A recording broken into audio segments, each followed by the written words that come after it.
SensoCast, podcast da Senso Consultoria de Comunicação, para falar sobre jornalismo e comunicação corporativa em saúde, ciência e educação. Apresentado por Moura Leite Neto.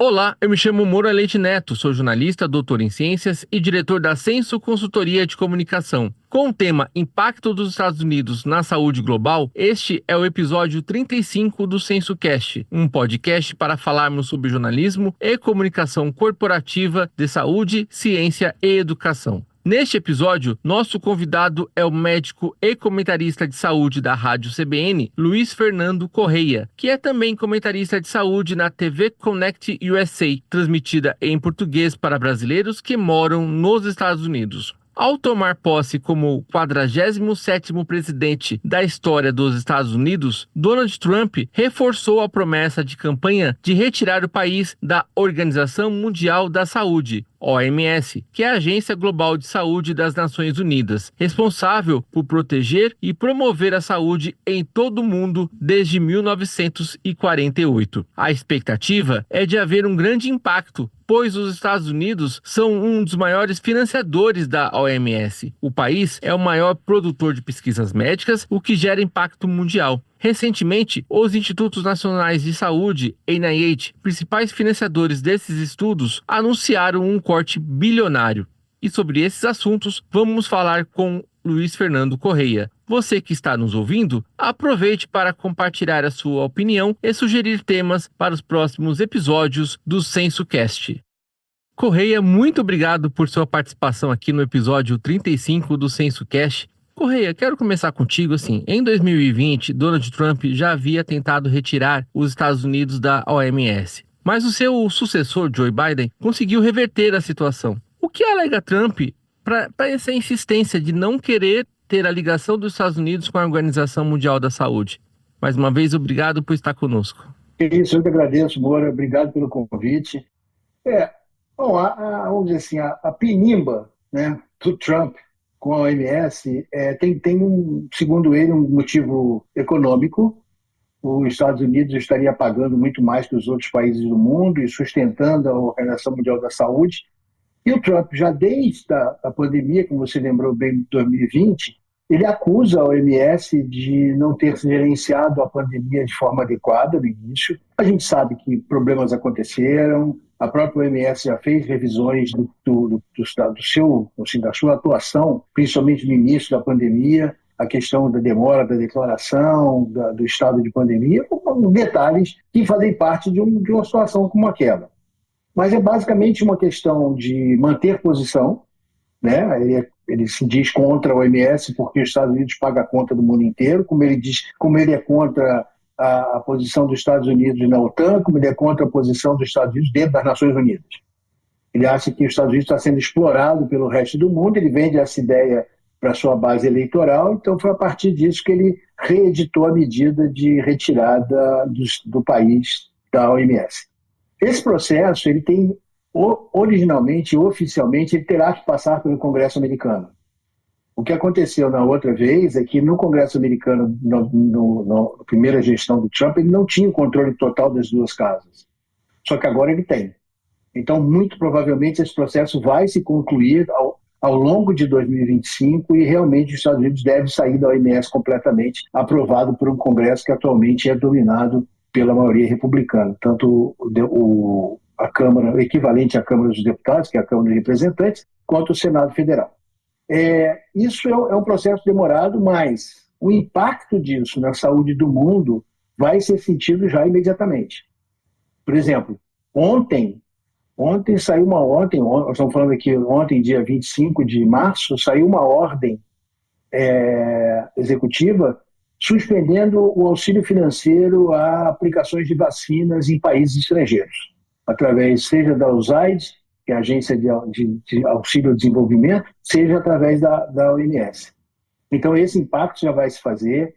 Alguns especialistas alertam para o impacto dessas medidas, seja o esvaziamento da Agência de Ajuda e de Financiamento, a USAID, quanto a saída da OMS, em cima vamos dizer assim, da epidemia constante de AIDS e HIV no mundo inteiro, que a gente continua enfrentando.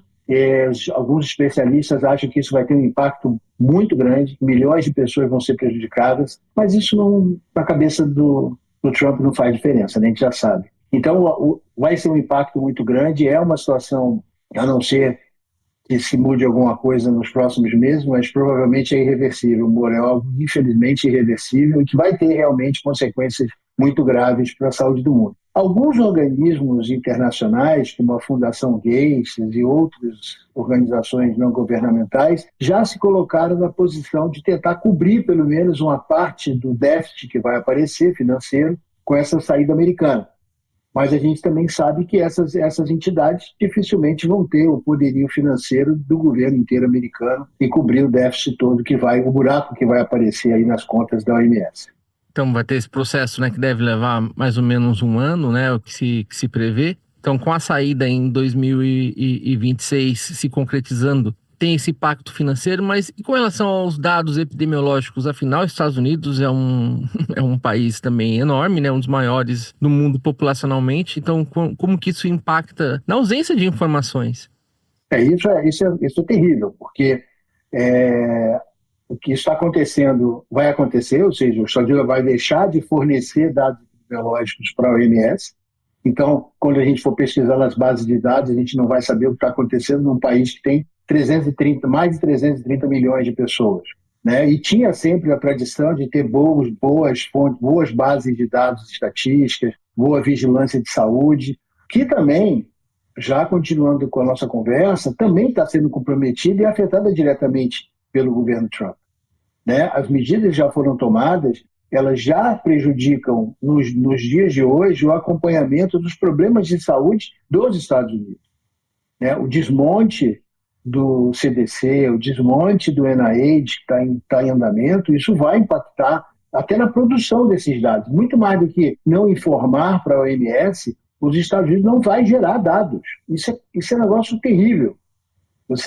Porque a gente sabe que nos Estados Unidos, apesar de ser federativo, e os estados, né, como o próprio nome do país já diz, né, os Estados Unidos, os estados, cada um deles gera muito dado, mas a capacidade de agregação era federal. Então a gente vai ter que depender da capacidade estadual e talvez a gente assista também nos Estados Unidos o que aconteceu no Brasil. Curiosamente, a gente talvez veja, já existem alguns movimentos nesse sentido, alguns veículos, principalmente de divulgação científica, se organizando, como o Stats, por exemplo, para tentar ser um agregador de informações para passar para a população e principalmente para os pesquisadores e para quem estuda a ciência, tentar fazer esse papel, agregar dados estaduais fragmentados e tentar consolidá-los.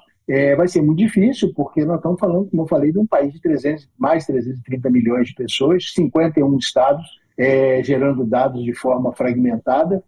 Essa agregação é bastante complexa, né? Mas, infelizmente, mais do que não passar os dados, o que se prevê é a não geração desses dados. Isso já está acontecendo. A gente já está vendo uma dificuldade muito grande, principalmente com relação ao acompanhamento do espalhamento do influenza H5N1, que é o vírus da gripe aviária, né, que já estava sendo feito por órgãos inicialmente ligados à agricultura, né, não tanto à saúde humana, mas também agregados e condensados no CDC e no NIH, e o financiamento das pesquisas para isso também está sendo suspenso. Então, realmente, o futuro está complicado, bicho. O negócio aqui nos Estados Unidos está difícil, né? Você trouxe aqui alguns insights que são algumas coisas que eu vou perguntar aqui durante o nosso papo. Quero ver contigo essa questão desse risco, desse iminente apagão de dados, né? O quanto que isso pode representar para a ciência mundial. Afinal, a produção de ciência na área médica a maior que se tem do mundo é dos Estados Unidos. Então, assim, o quanto que isso impacta para a ciência sobre a saúde, né? Olha, a gente não tem nem como avaliar ainda, mas a gente sabe que vai ser muito grande. Porque, como eu falei, isso tudo faz parte de um conjunto de ações dessa nova administração que visa desacreditar a ciência, porque eles não acreditam na ciência, ou pregam isso pelo menos, né? Faz parte do ideário ideológico desse grupo, desacreditar a ciência, não apoiar a ciência, tirar o dinheiro da ciência, né? Não sei o que eles vão fazer com o dinheiro, mas enfim, deixa para lá. O que está sendo feito? A substituição dos cargos-chave inicialmente, né? A colocação, por exemplo, do Robert F. Kennedy Jr. como secretário de Saúde Humana e Serviços de Saúde, né? o HHS, que é um negacionista, é um sujeito que não acredita na ciência, ou usa a ciência a seu bel prazer, né, para ganhar dinheiro, porque ele já ganhou dinheiro falando mal de vacina. Além disso, a indicação do Jay Bacariat para o NIH, né, o principal órgão fomentador de pesquisa do país, indiscutivelmente, talvez o principal órgão fomentador de pesquisa do mundo na área da saúde. Eles tentaram emplacar no CDC um político da Flórida, também negacionista, mas esse estava tão enrolado que não conseguiu nem passar na indicação, e quem assumiu foi uma pesquisadora, uma PhD, mas uma PhD com laços políticos muito fortes, estava atuando como diretora interina do CDC. E no dia de hoje, 26 de março, a gente teve o anúncio de que serão cortados pelo menos 10 mil postos de trabalho na área da saúde a partir do HHS, incluindo o CDC. Isso é grave, né? A gente teve a crise inicial, logo que o Robert Kennedy assumiu, ele resolveu cortar, junto lá com as atitudes do Elon Musk, cortou os pesquisadores que fazem, são chamados para o público entender, os detetives de epidemias, né? Os pesquisadores que são todos eles pós-doutorandos, que são contratados justamente para atuar de maneira emergencial quando acontecem os surtos, para entender o que está acontecendo. Eles foram demitidos. Depois a ordem judicial suspendeu isso, mas muitos não voltaram, porque não têm confiança de que vão continuar trabalhando. Isso é muito complexo. Então, a gente tem pela frente, como eu falei, um futuro sombrio, porque quem está no comando da saúde, quem está no comando, teoricamente, da ciência de saúde nos Estados Unidos são pessoas que querem jogar contra isso e vão fazer o possível para destruir as estruturas que já estão consolidadas e que apoiam a pesquisa nos Estados Unidos e em vários lugares do mundo. Isso é importante, porque quando a gente fala de NIH, Instituto Nacional de Saúde americano, com fonte de pagamento de pesquisa, de incentivo à pesquisa, muitas dessas pesquisas eram feitas fora dos Estados Unidos. E isso é entendido pela administração Trump como um gasto desnecessário, como um gasto feito fora. Eles não conseguiram entender uma coisa muito simples, Moura. Se você tem um surto de ebola no Congo, se você tem outra doença dessas novas, emergente em outro país africano, mandar uma equipe de cientistas americanos e apoiar o combate e conter esse surto nesse país africano é evitar que essa doença chegue nos Estados Unidos. Eles não conseguem entender isso. Ou se entendem, fingem que não entendem e jogam para a torcida. Né? A gente fica sempre na dúvida. Eles não podem ser tão idiotas a esse ponto. Né? Eles não são tão ignorantes a esse ponto. Eles não querem ver, porque acham que isso é desnecessário e vão jogar para a torcida deles, que é muito ignorante. Então isso é uma coisa importante. Isso é mais uma das consequências mundiais dessa administração Trump em relação à saúde.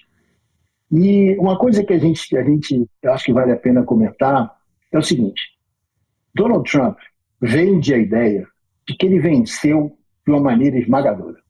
Ele é um grande marqueteiro, isso é indiscutível. E tem um monte de marqueteiro junto com ele. O Elon Musk é um vendedor de fumaça danado. Nunca criou nada ele mesmo. Mas, enfim, vende fumaça. E eles vendem essa ideia de que a vitória do Trump foi esmagadora, quando, na verdade, não foi. É muito importante que a gente entenda fora dos Estados Unidos o tamanho da coisa. O país é um país dividido, como o Brasil é um país dividido, politicamente falando. Se a gente for olhar, o Trump teve, no universo de 245 milhões de votos possíveis, ou seja, pessoas que poderiam votar na eleição, a gente teve só 165 milhões de votos. Ou seja, 90 milhões de americanos optaram por não votar. Isso é muito, muito grave. Lá não é obrigatório, é importante as pessoas entenderem isso. E se a gente for olhar a divisão foi a seguinte: o Trump teve 49,8% dos votos. Kamala Harris teve 48,3% dos votos. Ou seja, a vitória esmagadora de Trump foi uma vitória por 1,5%. De esmagadora não tem nada, né? Você ganhar por 1,5% não é vitória esmagadora em lugar nenhum do mundo, só na cabeça dele. Enfim, é importante as pessoas entenderem que é uma situação complexa, uma situação politicamente, ideologicamente manipulada e que a gente está diante desse quadro agora. Mas antes que pensem, poxa, todos os americanos querem isso. Não, não é bem assim. E os mesmos que votaram no Trump estão começando a descobrir que talvez não tenham feito o melhor negócio da vida, porque estão perdendo emprego, estão sendo demitidos os funcionários públicos que votaram nele. Isso vai ter um impacto dramático nas cidades, principalmente nas cidades pequenas americanas. Os Estados Unidos é diferente do Brasil nesse aspecto, porque mesmo quando você está próximo de uma grande metrópole, você tem uma infinidade de pequenas cidades em volta. E muitas dessas pequenas cidades estavam ligadas a estruturas de pesquisa. Tinha uma universidade naquela cidade que mantinha aquela cidade, e essa universidade vai perder dinheiro, vai deixar de ter dinheiro, vai deixar de ter professor. E isso vai levar à perda de empregos naquela cidade pequena, cidade universitária, que é uma coisa super comum nos Estados Unidos. Tem inúmeras cidades, centenas de cidades universitárias. Então, eu vejo um impacto direto na saúde muito grande e vamos ter um impacto econômico também dramático nos próximos anos, cara. Bom, e você trouxe na sua primeira fala essa questão do HIV, né? Porque o governo norte-americano vinha sendo o maior doador da OMS, né? Financiando 75% do programa da organização para combate ao HIV e para outras doenças sexualmente transmissíveis. Então, essa é a área, de fato, que vai ser a mais impactada, né? Essa área, junto com a área de vacinas, né, em geral, são com certeza as duas áreas que vão sofrer mais. A gente está tendo agora no Brasil, aconteceu ontem no Rio de Janeiro, uma grande reunião da Fundação Gavi, da Aliança Gavi, e também da Fundação Bill e Melinda Gates, para discutir vacinas, discutir vacina para tuberculose e discutir outras perspectivas. E esse foi um ponto de discussão importante, ou seja, de onde vai sair o dinheiro para manter essa estrutura toda? As ordens executivas iniciais dessa administração, por exemplo, mandaram que pesquisadores que estavam trabalhando fora dos Estados Unidos voltassem para casa. Ou seja, não é só não mandar dinheiro, você está tirando apoio científico direto, você está tirando conhecimento desses lugares. Eram pesquisadores americanos trabalhando no Brasil, trabalhando na África, que vão voltar para os Estados Unidos e vão deixar aqui desamparados, entre aspas, do ponto de vista de conhecimento, os programas que estavam sendo desenvolvidos. Isso é uma coisa que não é só a questão do financiamento direto de dinheiro, na transmissão do conhecimento, um impacto já inicial direto. E, Correia, na pandemia, né, o Brasil estava com o governo Bolsonaro e os Estados Unidos com o governo Trump.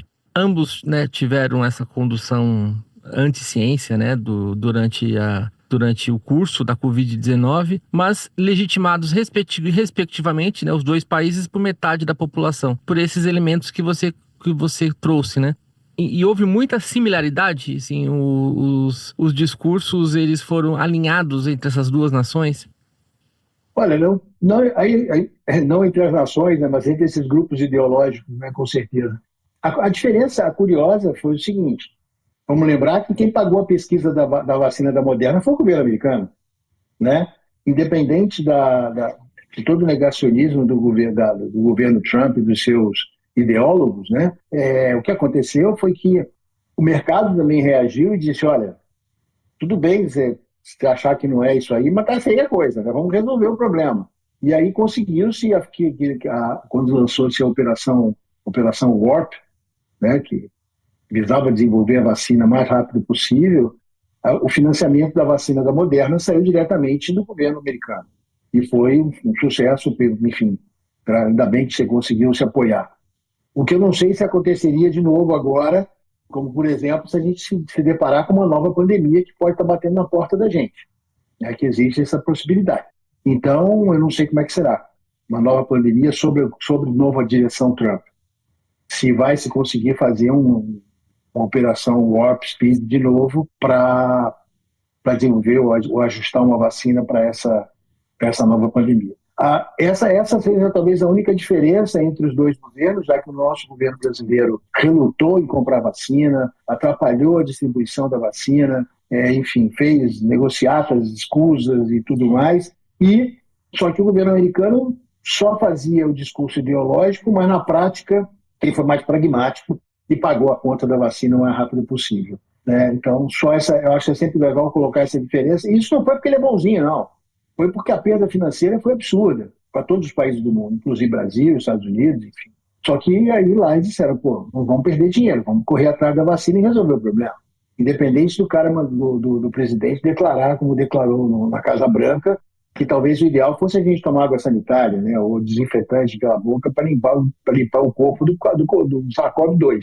Né? Isso nem o nosso negacionista a bordo da época teve coragem de falar uma barbaridade dessa. Mas o Trump teve. O nosso deu cloroquina para EMA, mas aí está tudo certo, né? Cada um com o seu negacionista de estimação, vamos dizer assim. Queria que você trouxesse um pouco mais essa questão do governo Trump com o Robert Kennedy Jr. Ele, como secretário de Saúde e Serviços Humanos, dimensionar assim, qual é o potencial impacto negativo que é essa nomeação, tê-lo como secretário para a saúde pública norte-americana. Olha, tem essa coisa de apoiar esse desmonte das instituições, isso é uma coisa assim, com consequências a médio e longo prazo. Agora, os Estados Unidos já estão vivendo problemas atualmente, existem problemas agudos que estão no colo do Kennedy e que ele imagina que ele está gerenciando do jeito dele. O maior deles é um surto de sarampo, né, que vem acontecendo no Texas, iniciou no estado do Texas, na verdade, início de fevereiro, volta do dia 8, se não me engano, foi quando foram noticiados os primeiros casos. Eram 8, 10 casos, e agora nós estamos, a contagem até dia 15 de março é de 378 casos já. Ou seja, um surto de sarampo que hoje também está sendo dito pelas autoridades de saúde do Texas que ele vai durar pelo menos um ano. Eles não veem condições de solução desse surto em menos de um ano. E um surto de sarampo num estado como o Texas, dentro de um país como os Estados Unidos, é uma coisa de consequências imprevisíveis. A gente pode se deparar primeiro com a perda. Porque se o país saiu da OMS, ele não vai fazer muita questão de perder o certificado da OMS de eliminação do sarampo, né? Mas ele vai perder. Isso vamos dizer assim, seriam favas contadas, né? Porque a situação não vai melhorar. E o que a gente está vendo nós já temos, como eu falei, 507 casos no total, com 378 casos no Texas e outros casos nós temos 327 casos no Texas, 43 casos no Novo México, 9 casos em Oklahoma, todos eles ligados ao mesmo surto. A gente teve um caso suspeito a ser confirmado, ligado a esse surto, na região da capital, de Washington, que chama de DMV, que é DC, Maryland e Virgínia. Então, existe essa possibilidade. Temos um caso de um adolescente de high school na região de Miami-Dade, na Flórida, e casos espalhados pelo país afora.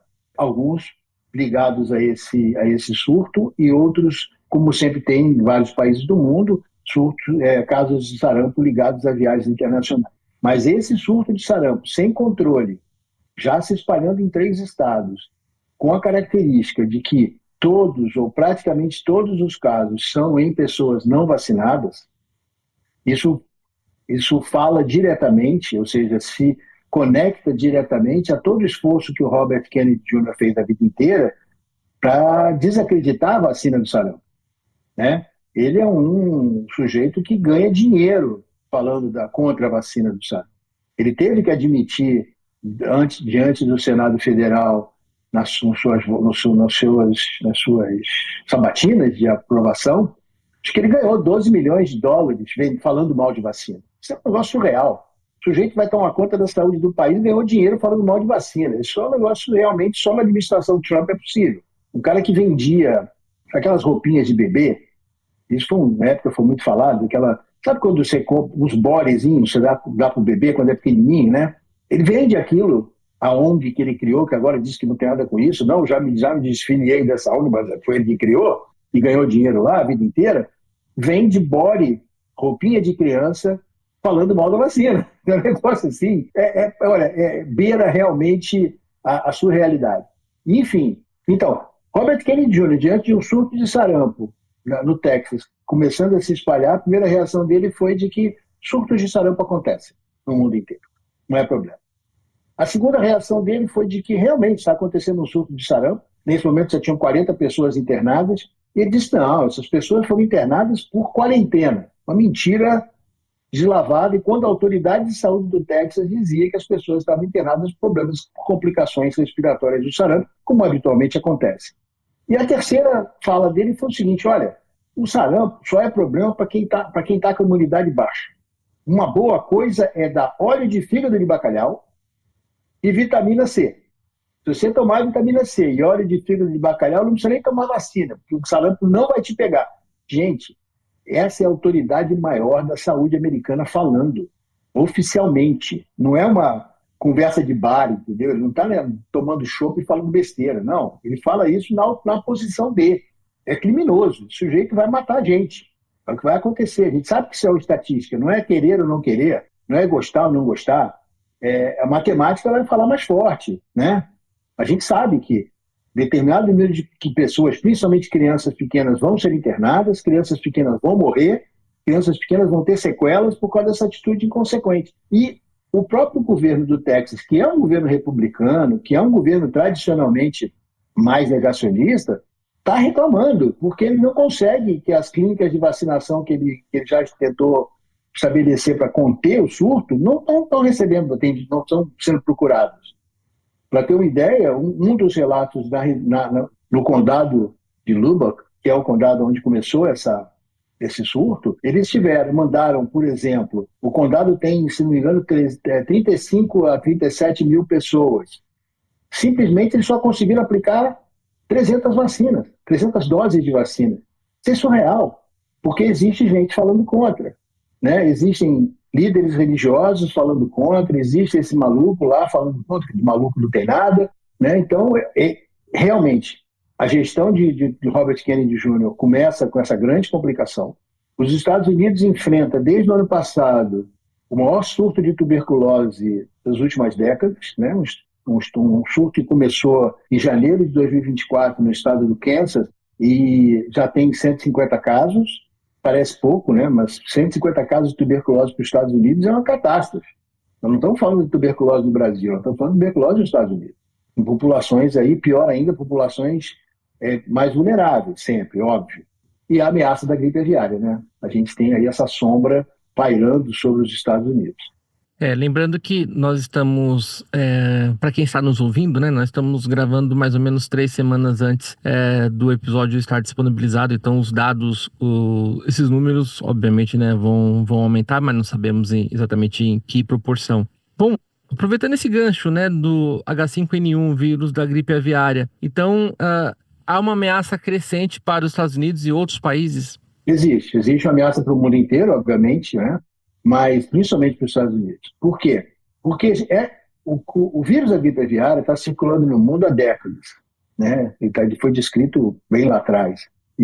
Só que nos últimos 2 para 3 anos agora, 2022 para frente, além de afetar aves, ele passou a afetar mamíferos.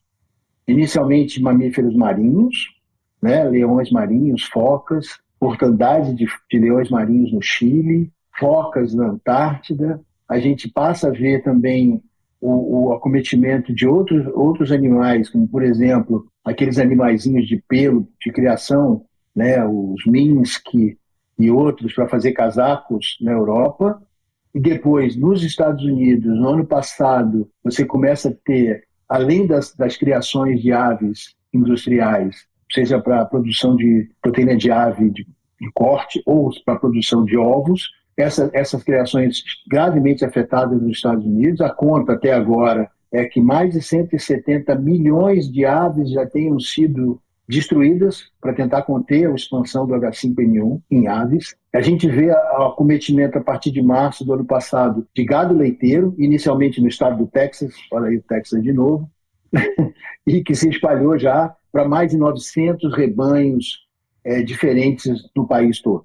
E uma coisa importante, a gente começa a ver a repercussão disso quando gatos começam a morrer por conta de comer ração crua, feita a partir de animais contaminados.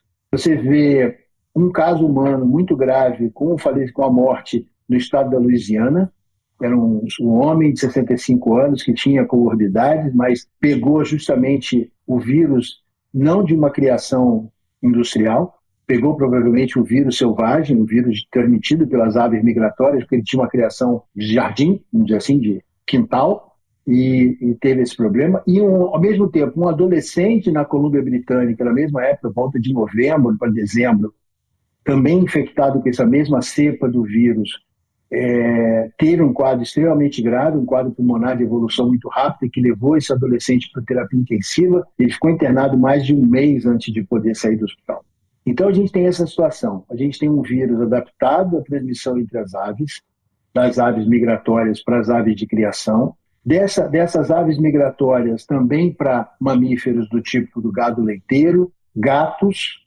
Os gatos de celeiro foram contaminados a partir do leite infectado também dessas vacas leiteiras dentro das fazendas, e esse vírus em humanos causando, essa cepa específica causando um quadro mais grave entre humanos. O vírus que está circulando, aí para a gente também não ficar no cenário apocalíptico direto, ele não está adaptado para transmissão entre humanos. Isso é muito importante, Moura. Ainda não aconteceu, e tomara que não aconteça, mas existe sempre essa possibilidade de que possa haver uma mutação, ou mais de uma mutações, que permitam, sim, a adaptação desse vírus à transmissão humana e também, principalmente, a uma adaptação direta à infecção do sistema respiratório mais profundo do ser humano. Porque essa cepa não tem uma posição, enfim, de proteínas, uma composição de proteínas que não ainda o permite infectar com muita eficácia. No caso da Louisiana, no caso do Canadá, essa cepa já estava adaptada à infecção mais grave em humanos, mas não entre a transmissão entre humanos. Agora, cada vez que esse vírus se reproduz, sabe disso, cada vez que o vírus se replica, existe uma chance estatística de que aconteça uma mutação espontânea. E existe uma situação mais complicada, mais grave, que é a co-infecção do vírus H5N1 não adaptado ao ser humano numa pessoa que esteja infectada por o vírus da influenza, seja sazonal, o que acontece o ano inteiro, na verdade acontece mais, está terminando a temporada de gripe nos Estados Unidos, ainda bem, mas gripe acontece o ano todo. Então você pode ter um paciente humano, um ser humano infectado com influenza A, H1N1, por exemplo, que é um dos que está circulando, né, na gripe sazonal, e ao mesmo tempo esse indivíduo ser infectado com H5N1. Aí, meu amigo, a gente vai ter a possibilidade do que a gente chama de rearranjo genético, onde esses dois vírus podem se misturar e nascer um vírus híbrido que o ser humano nunca teve contato. E a gente já sabe o que acontece quando a gente tem contato com um vírus que o ser humano não conhece. A gente, infelizmente, aprendeu isso duramente em 2020. Então, esse vírus é um vírus de potencial pandêmico, por conta desses riscos todos, a gente não pode esquecer disso. E sabe qual foi a última recomendação do Kenneth com relação ao H5N1? Foi o seguinte: vamos deixar o vírus se espalhar nas criações de aves, porque a gente vai poder identificar qual ave que é imune. Lembra daquela teoria absurda da imunidade de rebanho? Não aconteceu na Covid isso, essa loucura. Então, aplicada às aves. Só que é o seguinte, biologicamente, isso nem pode nem ser imaginável, porque o H5N1 mata as criações todas em 3 dias. Não vai sobrar nenhuma ave para ser escolhida. Não só vai dizimar, mas como você vai permitir a replicação livre desse vírus.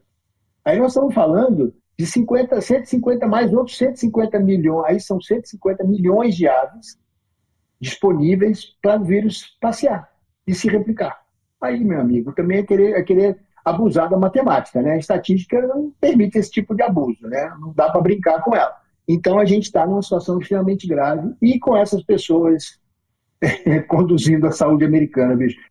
Nesse ponto, a saúde humana mundial está em risco, sim, por conta disso. Essa semana teve uma notícia alarmante por seu ineditismo, que foi uma ovelha com H5N1 na Inglaterra, que é um país que tem uma criação de ovinos muito intensa. Então, sabe como é que é, né? Tudo pode acontecer. Sim. Bom, Corrêa, obrigado pela entrevista, pela aula, né?